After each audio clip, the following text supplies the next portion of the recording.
Welcome, Rotarians and guests, and a happy upcoming Labor Day to everybody. Labor Day was enacted as a national holiday in 1894 to honor the labor movement for fair treatment of workers, and I think it has a special meaning here in Oklahoma, where our state motto, of course, is Labor Omnia Vincit, which roughly translates to hard work conquers all things. I wish everybody a restful and enjoyable holiday weekend with family and friends. Let's begin our program today with Pledge and Rotary Y from Jenny Hammock and guest introductions from Shana Vollmer and new member introductions from Brenda Melancon.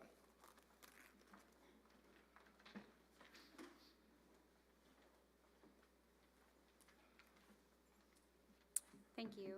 Please join me in the Pledge of Allegiance. I pledge allegiance to the flag of the United States of America and to the republic for which it stands, one nation under God, indivisible, with liberty and justice for all. You may be seated.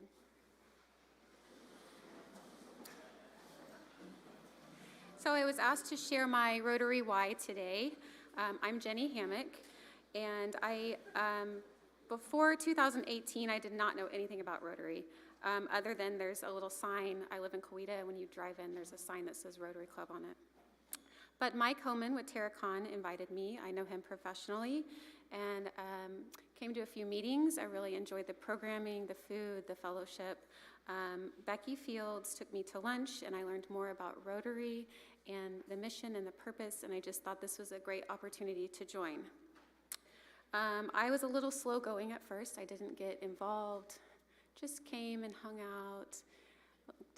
Kind of a quiet person, so a little slow going. And then I was asked to be on the programs committee with Chuck Wilson. But I was a behind the scenes person. I am a spreadsheet nerd, so I helped organize everything, and I really enjoyed it. And that is when I really started getting to know more people in Rotary and getting more involved. I remember Chuck telling me, what better way to start serving your community than to start serving right in your own club. And I have remembered that for many years. Your volunteering doesn't have to be grand gesture. We're all busy professionals, some of us with kids. Maybe we don't have time to help out on the weekends or in the evenings, but serving in your own club is a great way to get involved, and I definitely recommend it. I'm sure DJ would love for you to stand up here, help with the pledge. I feel like you have it a little easy because you didn't have to convince people to sing. I had to try to get singers up here. But really, my Rotary Y really hit me in September of 2021 when my youngest son was diagnosed with type 1 diabetes, and I was navigating what that new normal looks like for our family. And I received cards in the mail from Linda Bradshaw and Brenda, and it just really hit me that there's just such a great people in this club, and really the people are my Rotary Y. And I love being here with you all every week and getting to know you all a little better and serving behind the scenes in the club, and it's just a great thing, and I'm happy to be here. Thank you.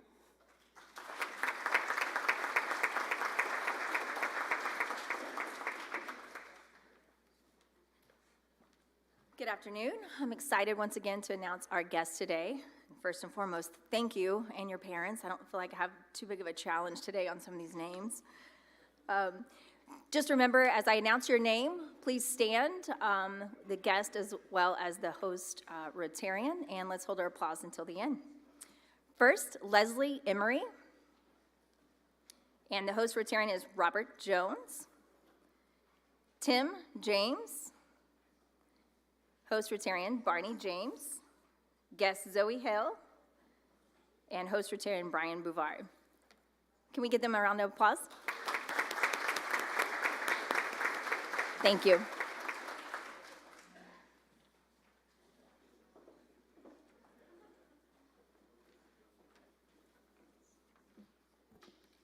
Good afternoon. I am here and honored to announce our newest Rotarian.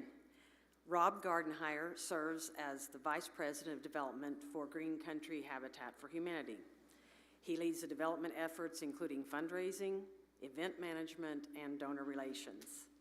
A Tulsa native, Rob offers a diverse background from his experience in nonprofit fundraising, sales, professional sports, event management, and marketing. Rob has played an integral role in several transformational civic projects, including the Oklahoma Center for Nonprofits' $10.5 million capital campaign, the Tulsa Drillers' 2010 move to downtown at One Oak Field, and led the fundraising efforts for USA BMX, headquartered in the historic Greenwood district of Tulsa. Rob earned his undergraduate degree from Trinity University in San Antonio, Texas, and went on to obtain his MBA in marketing management from the University of Dallas in Irving, Texas. Rob and his wife, Carrie, returned to Tulsa in 2008 with their 2 daughters, Emma and Ainsley. Little known fact, he once tried to purchase the Okie noodling competition. Please help me welcome Rob to our Rotary Club. And this is your pen.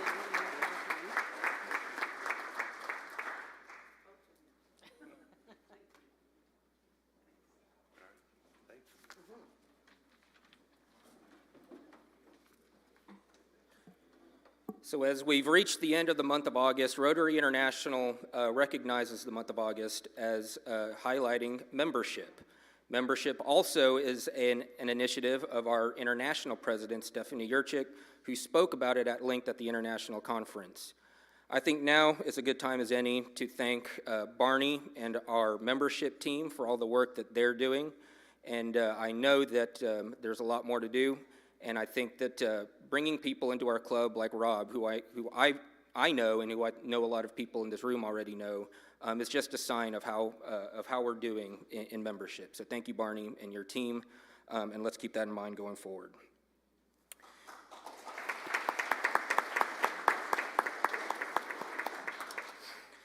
Today's Rotarian of the Day is Kenny Brown, Jr.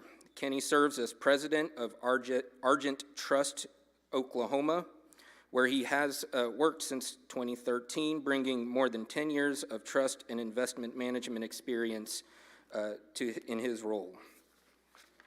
Kenny began his career as a fund account analysis with Fidelity Investments and has served in many executive roles ever since before joining Argent. Kenny volunteers with the Coffee Bunker, an organization supporting veterans and service members transitioning back into civilian life. He also volunteers with Tulsa Classical Academy, Oklahoma's first classical music charter school. In his spare time, Kenny enjoys traveling, reading, running, and spending time with his wife, who is an OBGYN at OSU Physicians, and his son Anderson, and his 2 daughters, Carolyn and 4-month-old Regan. Please welcome Rotarian of the Day, Kenny Brown.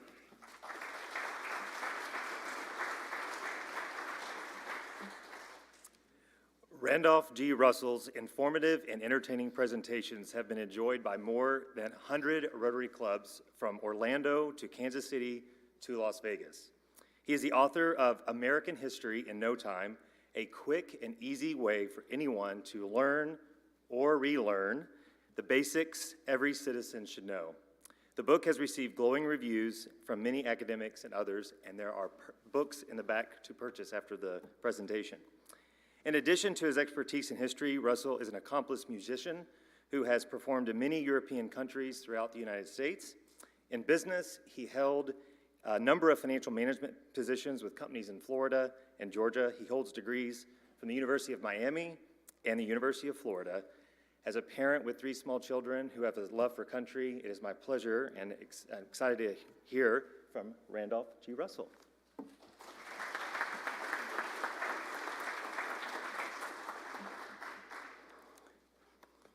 Thank you, Kenny. It's a pleasure to be here, and what a lovely place to live in. I'm really delighted to be here with all of you. My message is about something that impacts nearly every challenge we face as a country, and something that we all play a part in. After the Constitutional Convention adjourned in September of 1787, people in Philadelphia and around our young nation were anxious to know what had been decided. A woman came up to Benjamin Franklin and asked, "Well, doctor, what have we got, a republic or a monarchy?" He replied, "A republic, if you can keep it." Thomas Jefferson once said, "If a nation expects to be ignorant and free, it expects what never was and never will be." The founders believed that this nation would be preserved in liberty only if we as citizens understood its history, embraced its founding principles, and had an appreciation for the sacrifices made to secure the freedoms it affords. So, what would the founders think of us today? I'm sure all of you have seen videos of people being stopped on the street who can't answer simple questions about our country, like the person who actually thought taking the 5th was taking Friday off at work. My favorite, though, was when Jimmy Kimmel went out on Columbus Day and he asked people if they could name the ships that sailed on Columbus's first voyage. Among the best answers were the Ninja, the Pina Colada, and the Santa Margarita. Of course, these are just anecdotes, but studies and surveys show that the problem is deep and widespread across all age groups and all academic levels. A study by the U.S. Department of Education found that only 12% of our high school seniors were proficient in American history, far below the results in reading, math, or science, which seem to get more attention. The Intercollegiate Studies Institute gave a similar test to college seniors at 50 institutions around the country, including Harvard and Yale. They scored so poorly that the average grade was an F. Not surprisingly, things aren't any better among the general public. A survey by the Freedom Forum Institute found that less than 1% of adults, our own age group, can name the 5 freedoms guaranteed to all Americans by the First Amendment. I could go on, but I think it's clear enough.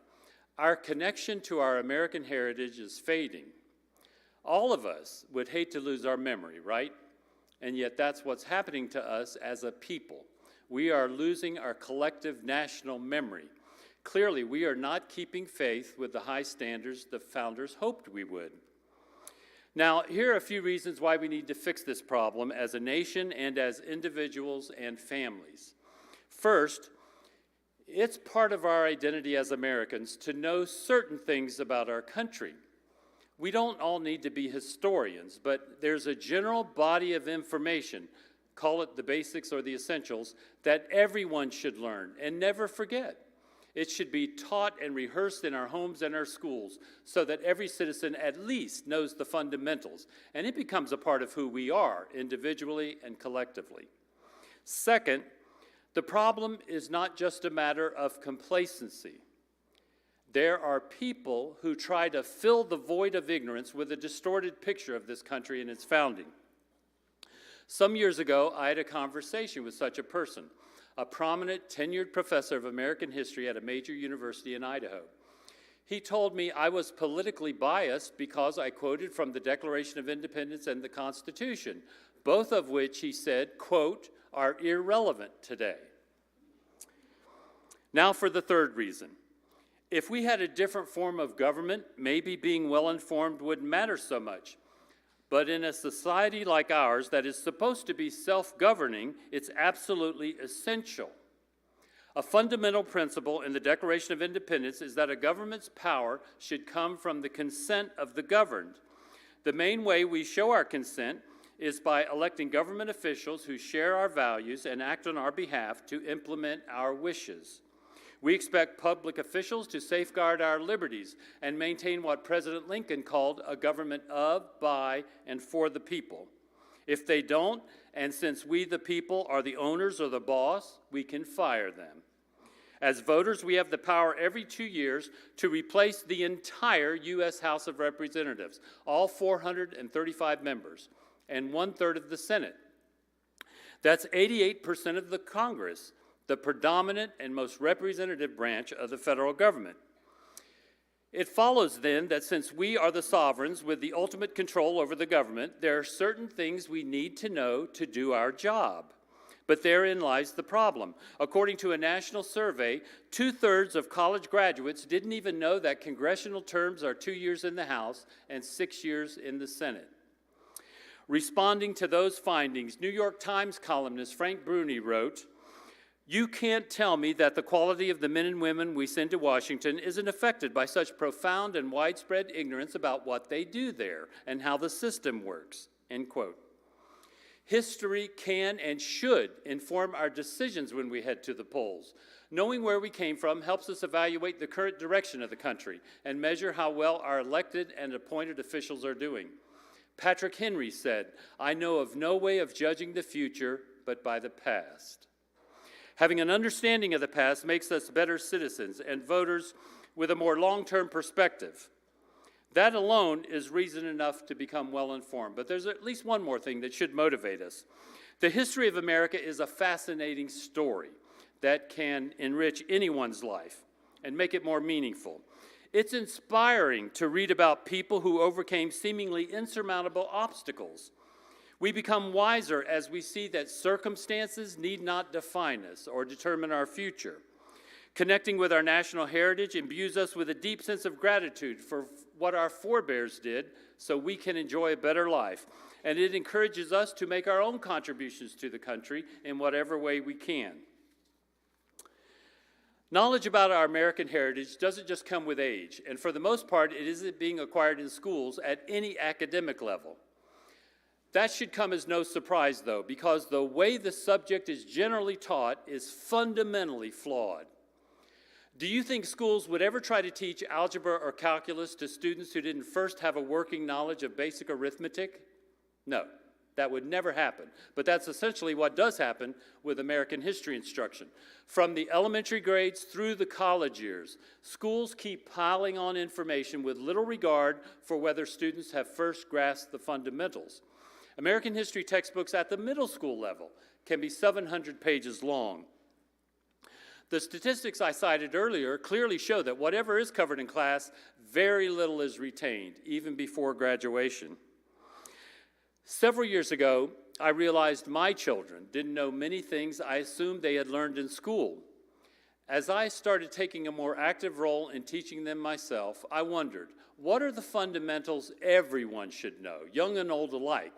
And can they be learned quickly and easily? There were already plenty of books on American history, but almost all of them were several hundred pages long. I was surprised to find that what was missing was a really concise overview. And this little book fills that void. American History in No Time is divided into brief sections that take only around 5 minutes each. The entire book can be read in just a few hours. That's all it takes to get an incredible overview of our entire history from before Columbus to the founding of the United States and all the way up to the present. There's absolutely nothing like it. The book has been used at a number of colleges, but it's easy for anyone to understand, including children and people who may not have liked history before. When I realized the need for such a book, the first task was to sift from our rich history just the basics every citizen should know. Obviously, it's important to be familiar with the Declaration of Independence and the Constitution, but we should also know near what major U.S. city you can find an ancient Native American earthen pyramid with a larger footprint than any pyramid in Egypt. Why is our nation's capital called the District of Columbia? Which president acquired more territory for the U.S. than Thomas Jefferson did with the Louisiana Purchase? How did the success of the Allied invasion on D-Day hinge on a weather forecast? How many U.S. troops are at this very moment protecting us here and abroad? Now, if you weren't quite sure of the answer to some of those, rest assured you're not alone. Everyone needs a refresher now and then. But I think most of us would like to know more about our country, not just for ourselves, but also so we can pass down that heritage to children, grandchildren, and others. I'm sure you've heard the saying, freedom is never more than one generation away from extinction. It's not just a civic duty, but also a family responsibility. The problem we face is that a lot of young people and many others don't think it's even important to be familiar with America's past. You might not reach them if you were to present the subject just as an obligation, but young and old alike are drawn to a good story. Getting someone interested in knowing about our past should be no more difficult than getting them to watch a good movie, because our history provides an unlimited supply of amazing stories. For example, what happened at the Battle of Long Island during the Revolutionary War, and the unusually thick fog that rolled in at just the right time and remained after sunrise, allowing George Washington and the Continental Army to escape from an overwhelming British Army and Navy, which to my mind was a miracle and evidence of God's hand in the founding of this country. Women who persisted until they finally achieved universal voting rights 144 years after we declared independence. In World War II, Native American GIs, mostly Navajos, being used to transmit secret military messages in their tribal languages, which neither the Japanese nor the Germans were ever able to decipher. Or the United States boldly aiming for the moon before we had even put an astronaut into orbit, to name just a few. But the ultimate goal is not just to know the stories, as important as that is, but to also grasp the principles behind those stories. It's important to know that the Declaration of Independence announced the birth of our nation, but it's more important to really understand what it says, that all men are created equal, that they are endowed by their Creator with certain unalienable rights, that among these are life, liberty, and the pursuit of happiness. It's good to know how the government works, but it's better to also understand why the founders were wary of centralized power and devised a system that would limit it. They knew human nature and knew there would always be some people in authority who would want to restrict the freedoms of others unnecessarily. The founders also knew that most people are basically good and exercise sound judgment, which is why they instituted a radical concept that the government exists for the individual, not the individual for the government. And to that end, despite their own extraordinary abilities and intellects, our founding fathers entrusted the ultimate control of the government not to themselves, but to average people like you and me. It's important to know about the wars this nation has fought, but it's more important to understand that freedom is worth fighting for and even dying for to preserve.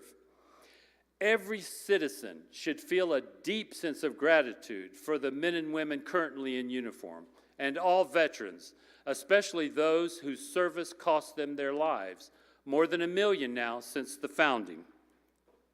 In nearly all cases, they were young, and most died far from home. They had the same hopes and dreams we all did in our teens and 20s, to be with friends and family, to get married and raise children, to enjoy our country, and to live productive and meaningful lives. But they were willing to give all that up. They sacrificed their own chance for a long life so you and I could live to be old and free.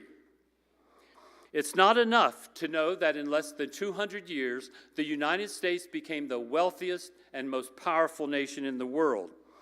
It's crucial that we also see the overarching principles that brought it about, namely self-reliance, a strong military, the Constitution and the rule of law, capitalism, ingenuity, sacrifice, hard work, and divine providence. And undergirding everything, freedom, that American ideal cherished above all others. That's why this is so important. Knowing the history of America helps us understand those guiding principles. We see them personified in the men and women who went before us. Look, don't we want everyone, especially the people closest to us, to have a clearer picture of the world we live in? We want them to know that life hasn't always been so comfortable or convenient or secure and won't stay that way on its own. We want them to be grateful for their circumstances and for all the people, present and past, who made it possible. In short, we want them to love this country. But it's no different than with a person. You can't love someone you don't know. By the same token, you can't really love a country you know hardly anything about. Polls by Gallup, Morning Consult, and the Wall Street Journal all show a decline in patriotism in our country. Each of us can help turn that around in our families, with our friends, in the workplace, at church, and wherever we can exert some influence. What does it really mean to be an American? It's so much more than just being a citizen. The answer is found mostly in our past. Familiarity with our nation's history should be one of the major things that binds us all together, regardless of race, religion, or which party we belong to. Being united in that way will help us preserve what George Washington said was the brightest morn that ever dawned upon any country. And in so doing, we will show our gratitude for the remarkable legacy we've inherited as citizens of the United States of America. Thank you.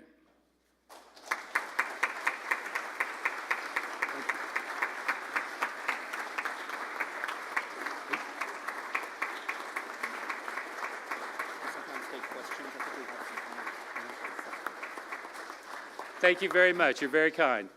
Now, as was mentioned, I was a professional musician when I was younger, so I'd like to close by playing something for you.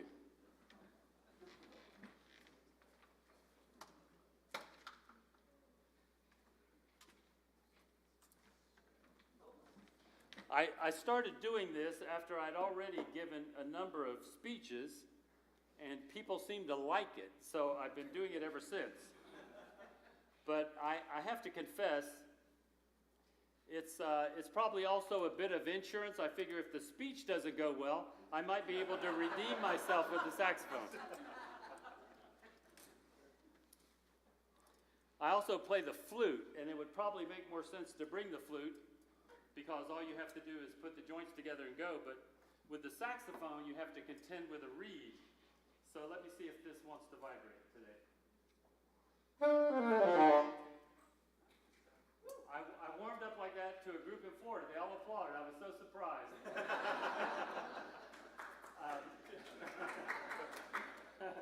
Well, this is what I'd like to play for you today.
Repertoire these days.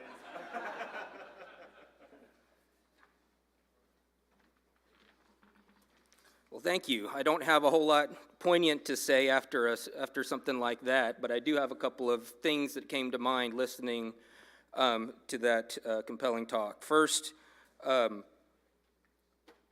think everybody in this room is prideful of living in Tulsa and civically engaged. I do hope that if we learned anything from last night's election, it's that every vote counts. So I think that was pretty. I thought that was pretty relevant to see. But I also got to thinking about next month, Rotary International's focus on basic education. I know I, for one, am going to start thinking through our teaching young people about civic pride, American pride, and engagement, because that really is how we're going to move forward. We do share something. I played the saxophone in college. I think you guys saw the picture during my first meeting. But again, a couple of stories come to mind. I was a freshman in college during 9/11, which of course happened in the fall. The very first game that I played at after that was against Texas A&M in College Station. The students there, or I guess the crowd there, of course it was a very solemn time, lined the entire, if anybody's been to College Station, it doesn't look that different now, but it was red, white, and blue striped across the entire field. And if there's one thing that Texas A&M has a reputation for, it's for being rowdy. Well, throughout the entire game, it was quite solemn. So that really does come to mind because I was in the marching band at the time. The other story that comes to mind for me is later that year during the Bedlam football game, both Oklahoma State and OU's marching band joined together on the field for a patriotic show. It really does remind me of what those times really meant. But again, it's something that it's a memory that I hold. So, hearing a patriotic song on a saxophone really does take me back to a very important time in my life. So thank you, sir, very, very much. The book is available in the back. I know I, for one, am going to be reading it because I appreciate the conciseness of how you describe American history. So thank you for your presentation.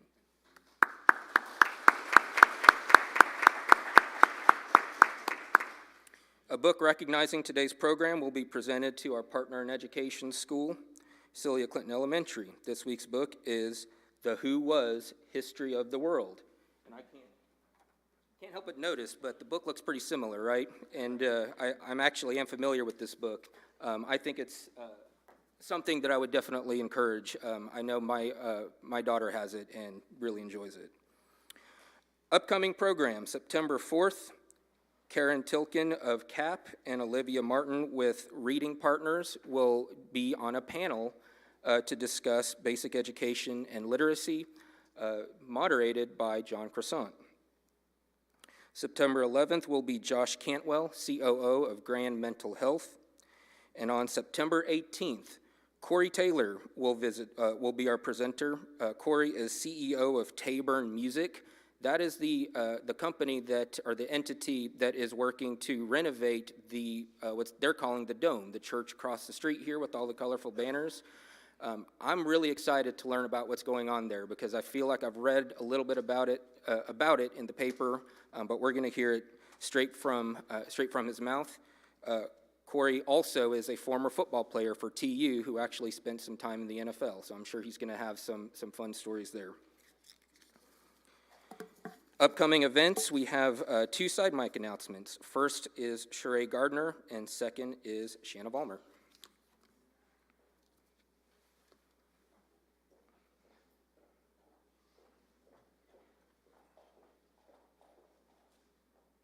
Hello, everybody. It's the Golden Circle Gala time. I just got another live auction gift. It is for OSU. You get to go to the Texas Tech game. You get a pregame tour, sideline passes with first Cowboy Darren Schrum. You get to enter the field through the tunnel with the team to start the game. Then you get 2 tickets to the President Club's seat. But in that tour, you get to meet your favorite football player, and if the coaches are available, you get to shake hands with them. So bring money. Also, it's time to sell the tickets. You'll have these little gold slips. They have a QR code, or you can go to the Golden Eventbrite and sign up there. You also can meet us in the back. We have the square, or we do take checks and cash. So I'm really excited for this event. I think this is going to be a really, really fun event. And For you OU people, all you got to do is give me a name, and I will go after it. So anyway, I can't wait until the Golden Circle, October 11th, black tie optional, Cedar Ridge, be there. Talk to you later.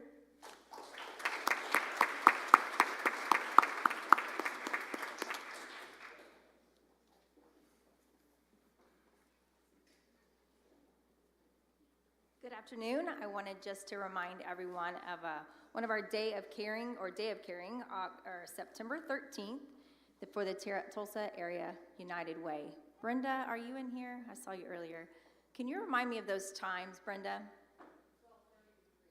12:30 to 3 on September 13th, so mark your calendar if you're able to volunteer that day. Also, September 19th, as you saw, we had a speaker last week on Soma and the Brute. So September 19th from 4 to 6, we're going to have a happy hour on the rooftop. And stay tuned, we've got a lot of exciting dates announced, our holiday event, December 5th, etc. We are going to start sending out kind of some visual calendars for all of our social events, our service above self. We'll start putting them on the tables and also at the guest when you check in. So join us in all of them. We'd love to have you.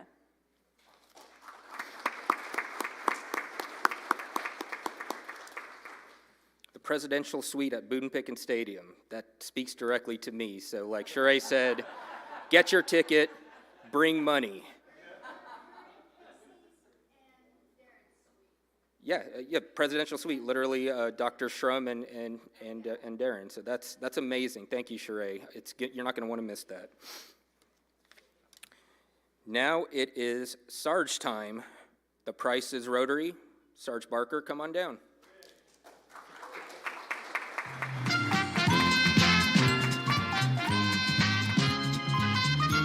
Thank you very much to your beautiful audience. And speaking of beautiful audience, I just want to say thank you to all of the people who helped us raise $1,203 over the past 2 weeks. Give these people a shout. Now, Ken, are you here today? Ken? Oh, he's not here today. Well, I'm going to give a happy birthday shout out. Oh, here he is. Oh, he's hiding. I see. Hey, happy birthday, Ken. You had an anonymous donor who just wanted to give you a happy birthday shout out. So we appreciate you. Also, John Crisson, are you here today? John, where are you? Can you stand up, sir? We're going to give you an applause, too. 6-year anniversary, plus All-State as well. Don't worry, I'm going to refrain from any croissants and Paris jokes, all right? Uh-oh, and I'm going to give myself a fine. You know, game show hosts can make mistakes too sometimes. And I just want to say that last week I forgot to mention the man who made all of the football tickets possible, Tim Nall. So I just want to give a big shout out to We Be Trees.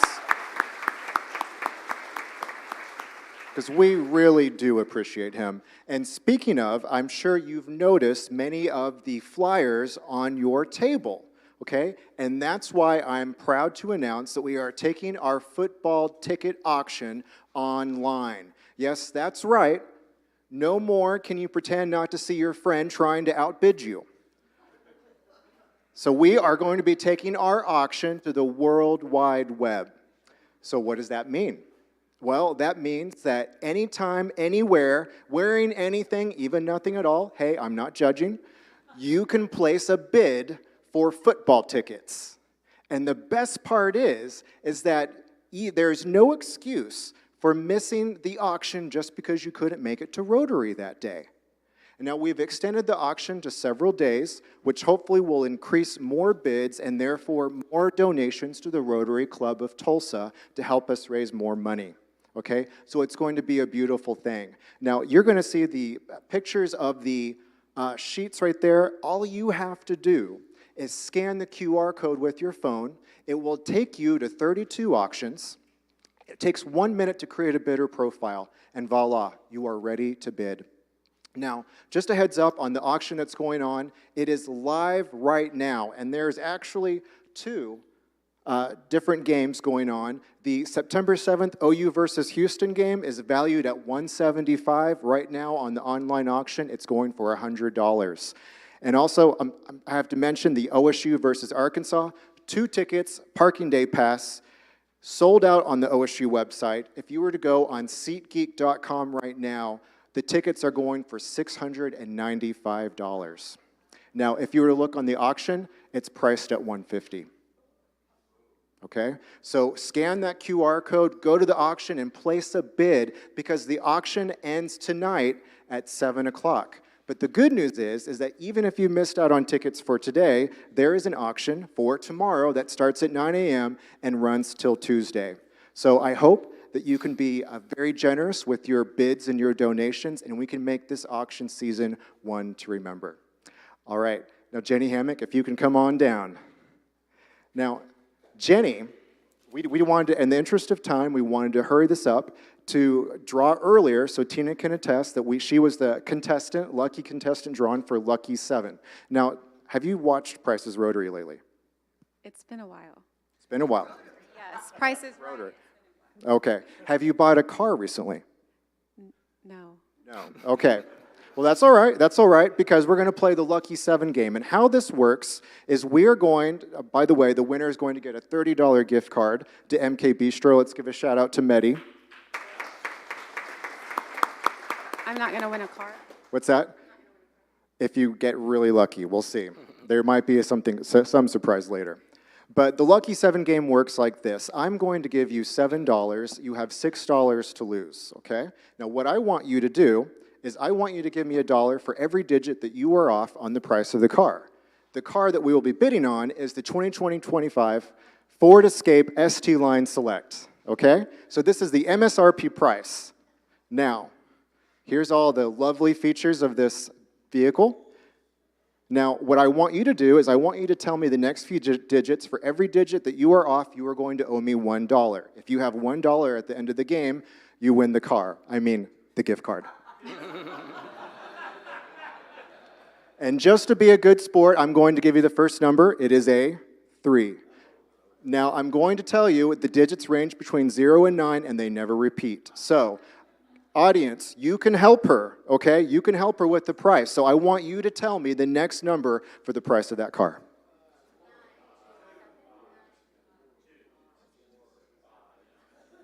5. Let's see the number. 4. All right, so you only owe me $1. Okay, all right. Now I want you to tell me the next number of the price of the car.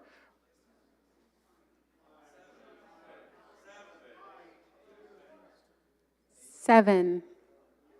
1. Oh. I'm sorry, but that takes all of your dollars, so. Hey, there is a consolation prize. Here you go. So, thank you so much, everyone.